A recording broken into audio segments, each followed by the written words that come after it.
Jadi alhamdulillah, tuan-tuan yang dirahmati oleh Allah Subhanahu wa taala. Malam ni kita sambung semula pembacaan kitab ini.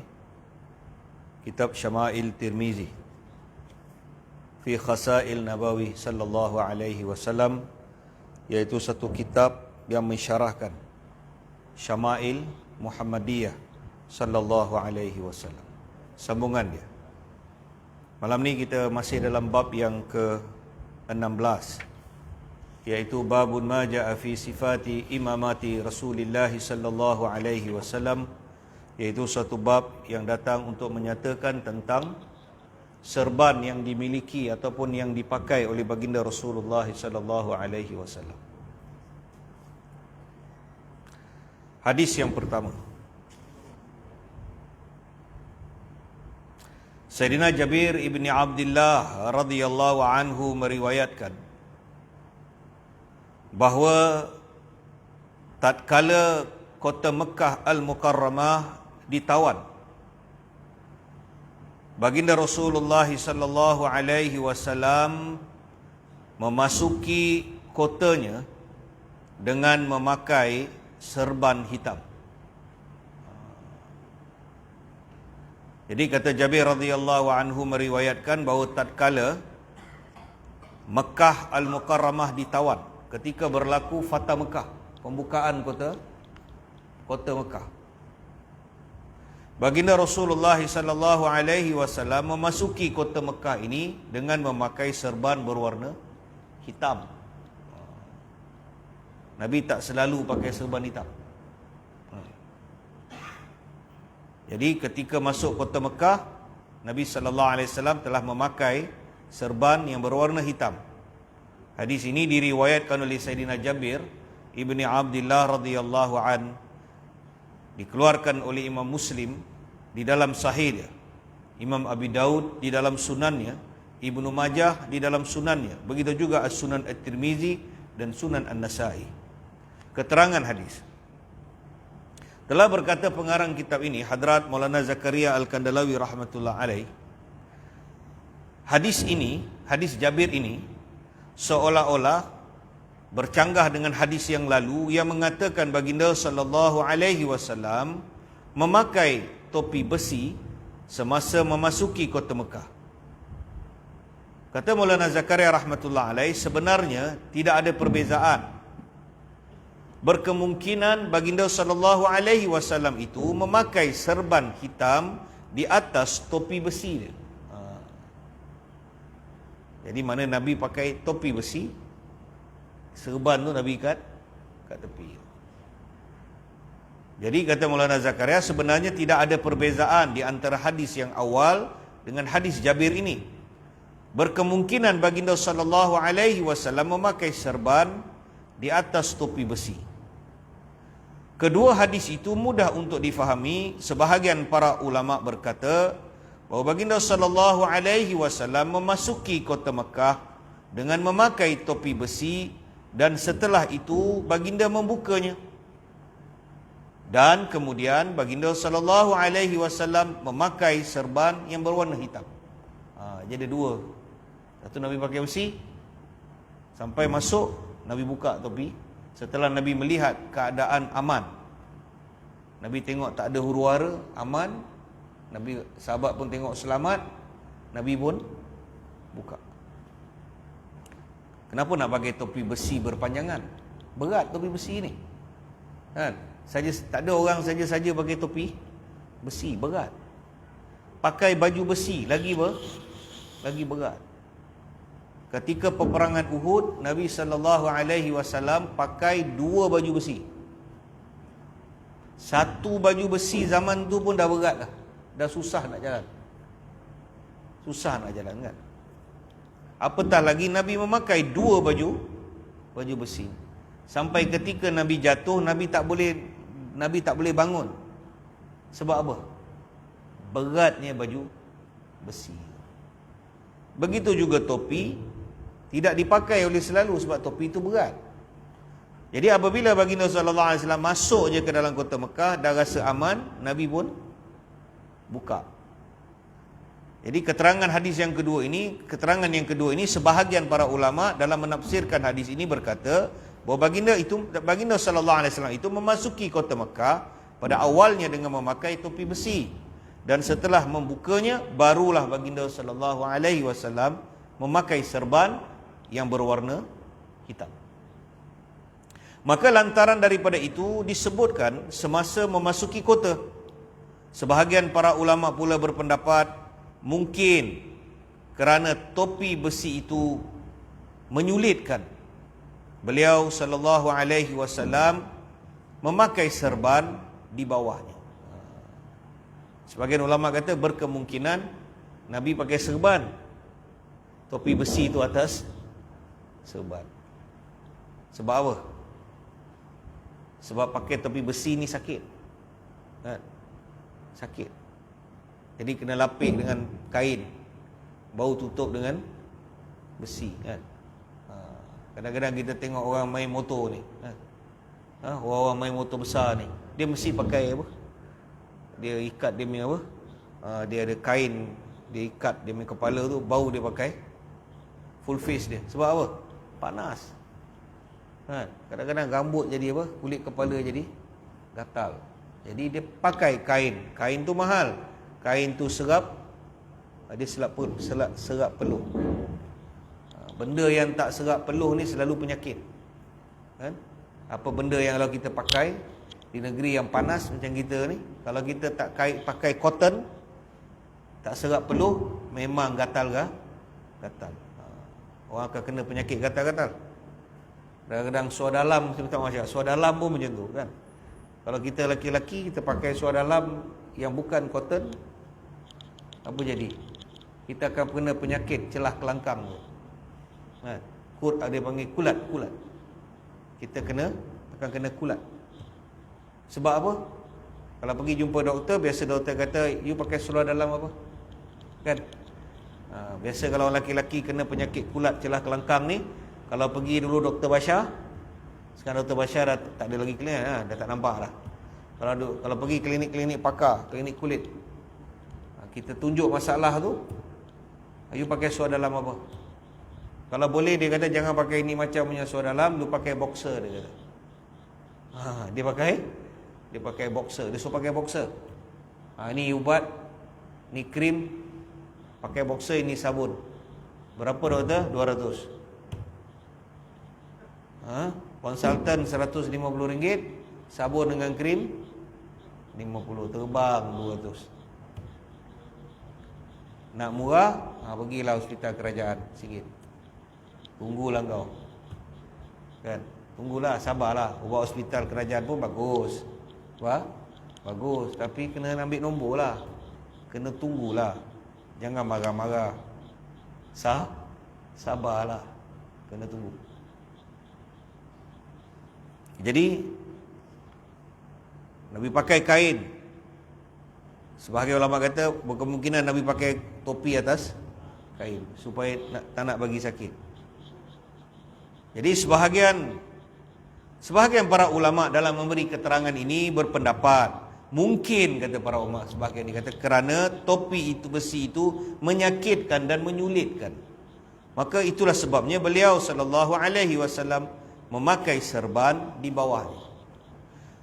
Kemudian hadis yang kedua, Sayyidina Amr ibni Huraith radhiyallahu anhu berkata, daku lihat baginda Rasulullah sallallahu alaihi wasallam memakai serban yang berwarna hitam. Hadis ini diriwayatkan oleh Sunan Ibnu Majah, Sunan Abi Daud, Sahih Muslim dan juga Sunan An-Nasai. Hadis riwayat Amr ibn Huraith, dia berkata, daku telah melihat, aku lihat Nabi sallallahu alaihi wasallam memakai serban berwarna hitam. Di dalam keterangan ini, di dalam Sahih Muslim dan juga Imam An-Nasai, Amr ibn Huraith radhiyallahu berkata, saya masih ingat ketika baginda Rasulullah sallallahu alaihi wasallam membaca khutbah memakai serban hitam di kepalanya dan syamlah Iaitu ekor serbannya itu berada di antara dua bahu dia. Jadi Nabi punya serban tu tak adalah terlalu apa? Panjang. Dia sederhana panjang dia. Tidak terlalu panjang dan tidak terlalu pendek lah. Sebab hujung serban tu jatuh. Sampai tahap sini ya. Jatuh di antara dua bahu dia. Ada riwayat lain, Nabi pakai serban tu 2 ekor dia. Ekor dia tu 2. Jibril alaihi salam bila datang jumpa Nabi sallallahu alaihi wasallam, Jibril pakai serban. Jibril memiliki amamah. Sayyidatina Aisyah radhiyallahu anha pernah satu ketika Sayyidatina Aisyah meriwayatkan, aku menyaksikan Jibril. Sayyidatina Aisyah kata aku dapat lihat Jibril. Tapi bila Jibril datang bukan dengan wajah Jibril. Jibril bila datang, dia akan datang dalam bentuk menyerupai seorang laki-laki. Macam satu orang sahabat. Nabi sebut nama sahabat ni. Aisyah sebut Dihya al-Kalbi. Satu sahabat ni nama dia Dihya al-Kalbi. Jadi Aisyah kata Jibril kalau datang, dia punya rupa bentuk muka mirip Dihya al-Kalbi. Dan pernah satu ketika Jibril datang, Nabi sedang tidur dalam rumah. Aisyah kata Nabi tidur dalam rumah aku waktu tengah hari. Nabi tengah rehat. Tiba-tiba Aisyah kata tak ada pun dengar orang bagi salam ke. Kan? Kalau kita ada orang bagi salam kat depan tu, Assalamualaikum, kita tahu ada orang bagi salam. Kadang-kadang kita tengah tidur, orang rumah kita jawab kan, Waalaikumsalam. Abang ada tak? Abang tidur. Tiba-tiba orang datang, Assalamualaikum, Ibrahim ada? Ibrahim, dia kata. Nak minta pasang elektrik kat rumah. Contohlah, Ibrahim tidur, abang tidur. Jadi kita tahu ada orang datang. Jadi Aisyah kata tak ada orang pun bagi salam, tak ada apa. Tiba-tiba Nabi terbangun daripada tidur. Aisyah kata Nabi terperanjat, Nabi bangun. Nabi bangun, Nabi terus pergi dekat tempat gantung baju, tempat pakaian dia. Nabi ambil jubah pakaian, Nabi apa? Nabi sarung, tergesa-gesa, kata Aisyah. Nampak Nabi tergesa-gesa nak cepat. Aisyah kata sebahal. Tiba-tiba Nabi keluar. Aku pun duduk di balik pintu tu, kata Aisyah. Aku tahu apa hal ni, aku pun duduk di balik pintu. Aku perhatikan Nabi. Nabi SAW keluar daripada rumah. Kemudian Nabi pergi di satu tempat depan tu. Ada seorang laki-laki sedang berdiri. Dia menaiki kuda. Dia menaiki kuda putih. Dia berdiri, tetapi dia tidak facing rumah. Dia facing depan.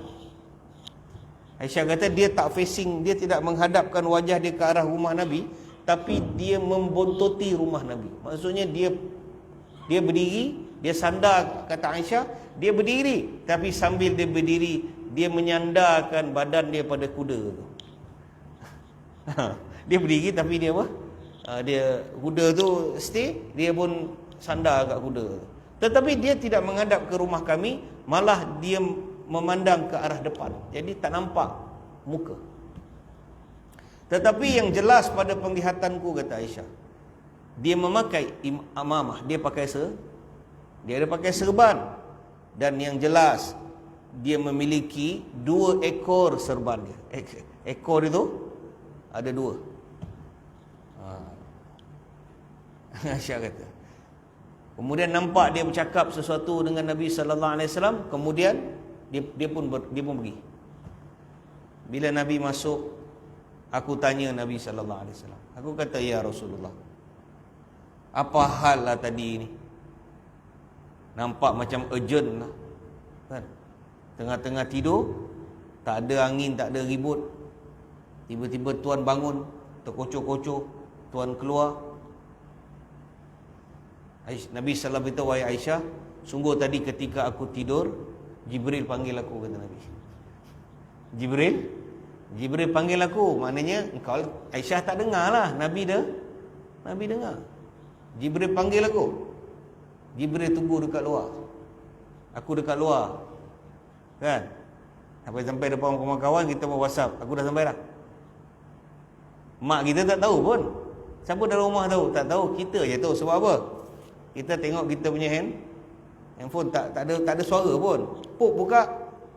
Weh, aku dah sampai kat luar. Tiba-tiba kita lari keluar. Mak kita pun tak ada ribut besar, kau keluar. Dah sampai dah. Tahu yang kau. Sebab ada komunikasi lain. Phone dia dengan phone kita. Jibril alaihissalam ada connection dengan Nabi sallallahu alaihi wasallam. Jibril kata, aku dah sampai, aku kat luar. Keluar. Nabi pun keluar, kata Aisyah. Nabi kata, wahai Aisyah, Jibril sampai. Jadi Jibril ingin menyampaikan sesuatu kepadaku, aku pun keluar. Jadi dalam riwayat ini Nabi memakai serban hitam di kepalanya dan syamlah.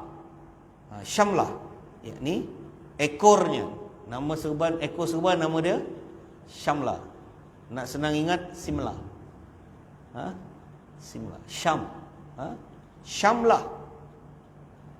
Syamlah iaitu ekor serban. Jadi syamlahnya, ekornya itu berada di antara dua bahunya. Kemudian hadis yang ketiga, Sayyidina Amr ibn Huraith, juga Sayyidina Amr ibn Huraith radhiyallahu anhu berkata, daku melihat baginda Rasulullah sallallahu alaihi wasallam berkhutbah dengan memakai serban hitam di kepala beliau yang mubarak. Hadis ini diriwayatkan oleh Imam Ibnu Majah, Imam Abi Daud dan juga Imam Muslim di dalam Sunan dan Sahih mereka. Dalam bab haji. Dalam bab haji ini, kata Amr ibn Huraith, daku lihat baginda Rasulullah SAW berkhutbah dengan memakai serban hitam di kepala beliau yang mubarak. Keterangan hadis ini, menurut pendapat yang masyhur, khutbah itu telah disampaikan di depan pintu Kaabah sewaktu Mekah ditakluki. Khutbah ni Nabi pakai serban ni ketika peristiwa Futuh Mekah, pembukaan kota Mekah. Mekah ditawan, Nabi masuk di Kaabah, Nabi khutbah di depan jenang pintu Kaabah. Jenang pintu Kaabah. Dulu saya pernah beritahu tuan-tuan kan. Tapi saya beritahu lagi sekali. Kaabah yang asal, Kaabah yang original, Kaabah yang dibina oleh Nabi Ibrahim dan anak dia Ismail. Nombor satu, dia memiliki dua pintu. Dan pintu dia ground floor, bawah. Dia tak ada pintu yang macam hari ni kita pergi Mekah, pintu ke atas, nak naik kena bawa troli tangga. Nak naik pintu, tak boleh. Yang original Nabi Ibrahim dengan Nabi Ismail buat, pintu dia dua. Dia ada dua pintu. Dia ada pintu masuk, dia ada pintu keluar. Pintu tu kat bawah, ground, dia cecah tanah.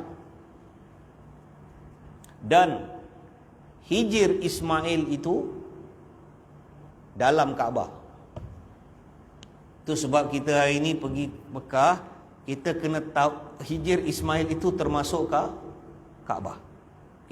Kita mesti tawaf luar hijir Ismail tu. Sebab Kaabah tu bukan kotak kain hitam tu je. Hijir Ismail tu pun Kaabah. Kena tawaf luar. Itu sebab dulu hijir Ismail dia dalam Kaabah.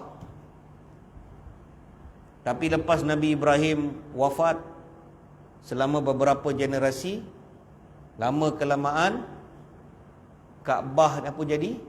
Kaabah ni gelai. Dia bangunan. Lama-lama dia dia makan usia kan. Lama-lama dia sampai zaman Quraisy. Jadi ketika zaman Quraisy pecahkan Kaabah tu, Quraisy reconstruct balik. Dia bina balik, dia reconstruct balik Kaabah tu, dia buat balik Kaabah. Ketika dia buat Kaabah, dia sudah renovate Kaabah tu. Faizal? Dia renovation going on. Dia renovate Kaabah tu. Daripada 2 pintu, dia jadikan 1 pintu. Dahlah 1 pintu, dia kasih up itu pintu. Itu pintu dia kasih naik. Dia dah tukar. Zaman awal lain, zaman ni lain. Zaman Quraisy dia buat macam tu. Jadi dia keluarkan Hijr Ismail daripada Kaabah tu. Maknanya daripada kotak Kaabah tu, Hijr Ismail keluar. Begitulah keadaan dia sampailah zaman Abdul Muttalib. Abdul Muttalib macam tu sampai zaman Abu Talib, sampai Nabi SAW masih macam tu. Jadi keadaan Kaabah tu begitulah keadaan dia. Jadi bila berlaku Fatah Mekah, habis Fatah Mekah, sahabat dah masuk Mekah, Nabi pun dah menawan kota Mekah, masuk Mekah. Kata Aisyah radhiyallahu anha, ada satu malam. Ada satu malam, ni cerita suami isteri waktu malam. Hadis tu hadis riwayat Sayyidatina Aisyah. Aisyah kata ada satu malam dalam aku dengan Nabi sallallahu alaihi wasallam. Pada selepas pembukaan kota Mekah, ketika orang-orang kafir musyrikin Mekah, lepas Nabi beri kemaafan kepada penduduk Mekah ni, ketika khutbah Nabi pakai serban hitam ni, Nabi naik di atas jenang pintu Kaabah tu. Nabi minta supaya dibukakan pintu Kaabah. Nabi kata, mana Uthman bin Maz'un, kata Nabi. Mana Uthman? Uthman bin Maz'un, bukan Sayyidina Uthman bin Affan. Ada satu laki-laki, dia masih kafir, dia belum Islam. Nabi kata, mana Uthman bin Maz'un? Sebab kunci Kaabah ni keturunan dia Bani Syaibah. Dia daripada keturunan Bani Syaibah. Dia pegang kunci Kaabah daripada zaman Nabi Ibrahim. Keturunan dia tu ada satu demi pegang. Dia kalau bapa dia mati, bapa bagi anak. Anak mati, anak bagi cucu. Dia bangga suku dia, Bani Syaibah ni. Dia pegang kunci Kaabah. Nabi kata, mana Uthman bin Maz'un? Nabi kata, buka lah. Dia pun buka. Nabi pun naik masuk dalam Kaabah ni. Nabi khutbah depan pintu Kaabah dalam keadaan Nabi pakai serban hitam. Nabi khutbah. Kemudian akhir sekali penyudah dia, Nabi beri kemaafan kepada orang Mekah ni. Nabi beri jaminan keselamatan. Tapi Nabi tak amankan yang kita baca minggu lepas tu, yang 11 orang kan, yang Nabi tak beri keampunan. Nabi kata jumpa bunuh je. Termasuk Hindun Ibnu Khatal, bergayut dekat kain Kaabah waktu tu. Nabi kata bunuh. Yang lain semua Nabi beri kemaafan, keamanan. Jadi orang Mekah waktu tu sedang baru masuk daripada kekafiran ni, daripada kemusyrikan, baru terima Islam, baru masing-masing masuk Islam. Turun ayat idza jaa nasrullahi wal fath wa ra'aitan nasa yadkhuluna fi dinillahi afwaja. Turun surah tu nak beritahu tentang begitu ramainya orang kafir musyrikin masuk, bersuku-suku, berbondong-bondong. Jadi malam tu kata Aisyah, Nabi sallallahu alaihi wasallam beritahu dengan Aisyah. Nabi kata, wahai Aisyah, kalau tuan-tuan baca hadis tu, tuan-tuan akan tengok cara Nabi cakap. Nabi kata, wahai Aisyah, kalau bukanlah kerana nak jaga hati kaum kau ni, Nabi jawab macam tu. Nabi kata, wahai Aisyah, Nabi tak kata kaumku. Nabi kata, wahai Aisyah, kalau bukanlah kerana nak jaga hati kaummu yang baru masuk Islam ni, sebab nak jaga hati kaum kau ni Aisyah, kalau bukanlah kerana nak jaga hati kaum kau ni, nescaya akan lahadam tu Kaabah, kata Nabi. Lahadam tu Kaabah ni maksudnya akan ku runtuhkan Kaabah ni. Aku akan runtuhkan Kaabah, aku ratakan dia balik. Lahadam tu Kaabah ni maksudnya apa? Bukan pecah sikit. Zero ground. Ground kalau dulu New York kata ground zero. Maknanya pecah balik semua sampai tanah pecah, simen buat balik. Nabi kata lahadam tu Kaabah, aku pecahkan Kaabah ni Aisyah. Tapi sebab nak jaga hati kaum kau ni baru masuk Islam, takut terguris hati dia. Kan? Terguris lah kan. Orang terguris ni yang main-main. Kaabah ni dia satu benda yang dia ada jawatan kuasa Kaabah, jawatan kuasa Masjidil Haram ni. Waktu tu musyrikin Mekah, penguasa dia. Dia pun macam kita juga, ada AJK dia, ada pengurusi dia. Bukan senang nak jaga hati orang Mekah ni. Majoriti waktu tu, majoriti bukan kaum muslimin, majoriti adalah musyrikin masuk Islam.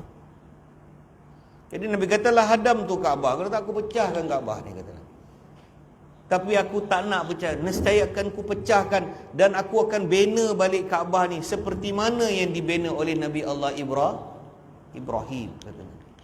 Aku buat, kalau ikutkan hati aku nak buat balik. Aku nak buat mirip macam Ibrahim. Macam Ibrahim dengan Ismail. Dua pintu bawah, Hijir Ismail masuk dalam Kaabah. Tapi sebab aku nak jaga hati dia Aisyah, aku tak jadi buat lah. Aisyah kata, Nabi beritahu dengan aku keinginan tu. Kata Aisyah radhiyallahu anha, bila Sayyidina Ali radhiyallahu anhu terbunuh, naik Al-Hasan, orang baiat, orang Kufah baiat Hasan untuk jadi khalifah. Orang-orang di Damaskus, Syria, pengikut Muawiyah lantik, nak lantik, maksud bukan, waktu tu bila Ali terbunuh, Muawiyah, ada sebahagian orang Syria berbaiat kepada Muawiyah. Sebahagian orang Islam di Kufah, di Madinah, baiat dengan Al-Hasan. Jadi waktu tu orang Islam ada dua amir. Pendekkan cerita, akhirnya Al-Hasan tak nak orang Islam berkelahi berbunuh-bunuhan. Al-Hasan resign. Tahu dia resign. Dia lepaskan jawatan tu. Dia kata tak nak lah. Dia kata berbalah kaum muslimin ni. Diserahkan jawatan kekhalifan tu kepada Muawiyah ibni Abi Sufyan.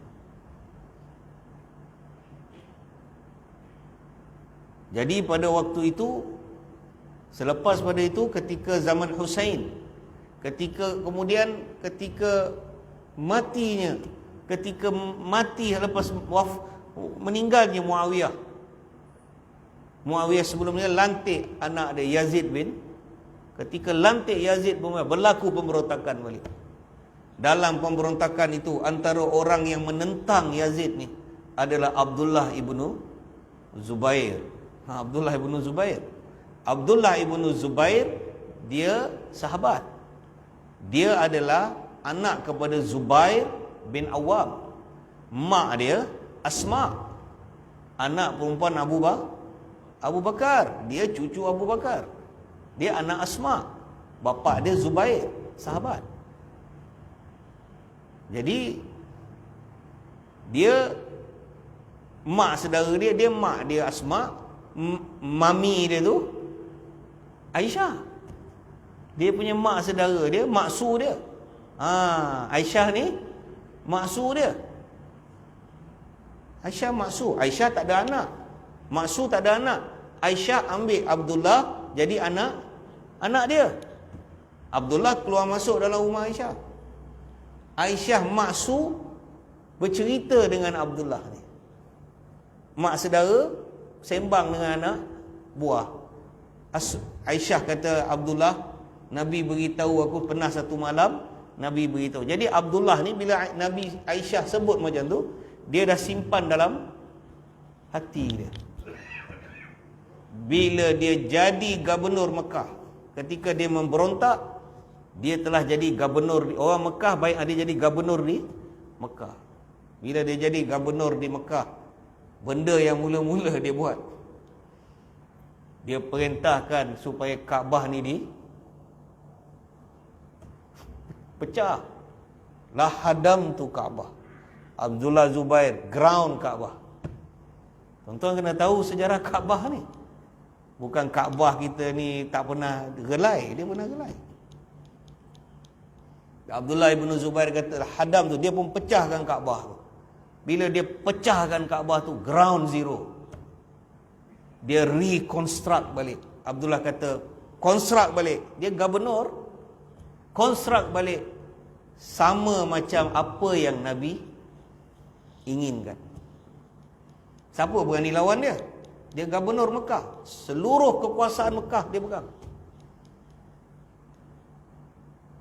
Power orang pegang Mekah ni.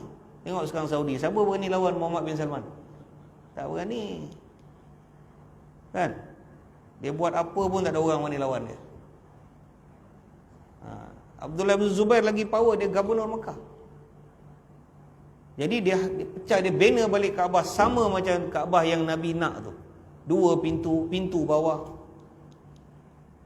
Kemudian bila berlaku serangan tentera-tentera daripada Syria, daripada tentera-tentera milik Yazid hantar Hajjaj bin Yusuf As-Saqafi,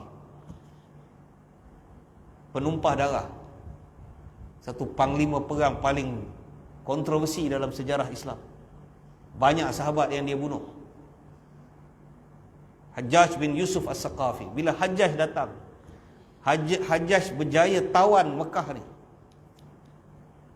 Dia lontarkan manjanik. Dialah orang yang melontarkan manjanik masuk dalam Kaabah. Sebahagian Kaabah pecah. Akhirnya dia tawan Mekah. Dia dapat tangkap Abdullah ibn Zubair. Dia bunuh Abdullah ibn Zubair. Dia penggal kepala Abdullah. Dia penggal. Lepas tu dia gantung, dia sulakan mayat Abdullah ibn Zubair. Dia gantung dekat dinding Kaabah. Dia perintahkan kepala Abdullah ibn Zubair diarak di jalan-jalan di kota Mekah. Nak bagi takut orang Mekah. Tengok, dia kata. Siapa berani lawan Hajjaj? Body Hajjaj tu dia gantung dekat, dia sandar dekat kain dekat Kaabah. Jadi Kaabah ni tuan-tuan, bila tuan-tuan pergi tengok, tuan-tuan kena tahu dia ada banyak sejarah dia. Banyak darah-darah yang dah mengalir. Sekarang kita nampak talsu putih lah. Tapi sejarah Kaabah ni dia ada suka duka. Akhirnya Mekah ditawan. Hajjaj bin Yusuf As-Saqafi pecahkan Kaabah balik. Pecahkan Kaabah. Hajjaj kata lah hadam tu balik. Pecah balik. Buat balik Kaabah macam zaman Quraisy. Pecah balik.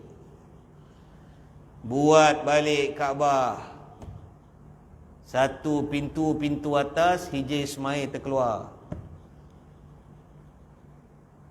Macam itulah keadaan Kaabah.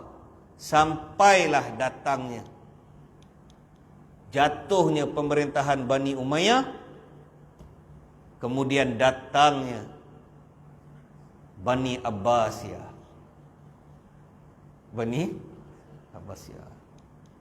Bila datang Bani Abbasiyah,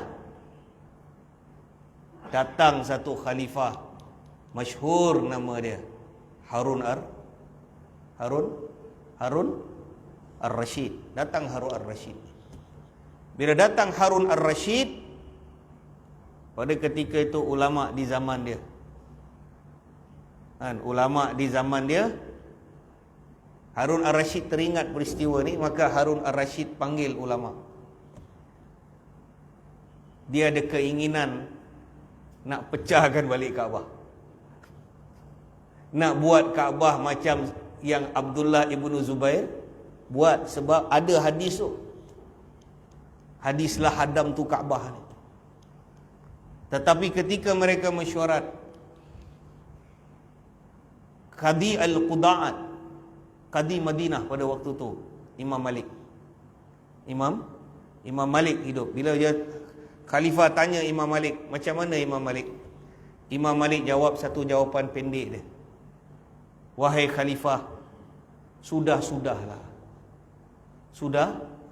Sudahlah. Janganlah kalian menjadikan Kaabah ini mainan tangan raja-raja. Imam Malik kata apa? Jangan kalian menjadikan Kaabah ini mainan tangan raja-raja. Kau datang kang, kau pecah. Lepas tu kan datang ni kang, tak suka kau, dia pula pecah. Jangan kau jadikan Kaabah ni mainan tangan raja-raja. Akhirnya fatwa, dia jadi fatwa Imam Malik. Akhirnya niat untuk konstruk balik Kaabah tu telah dimatikan, sehinggalah ke hari ini tak ada lagi dah. Pakai je lah Kaabah yang ada ni, kan?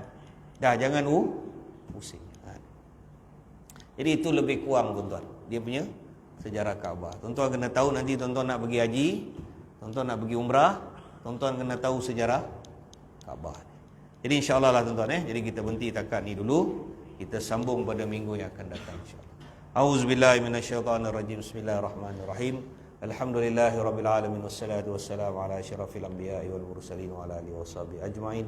Allahumma shalli ala zaina Muhammadin nabiyil ummi wa ala alihi wasallim taslima. Rabbana ighfir lana wa liwalidain wa lil mu'minina yawma yaqumul hisab.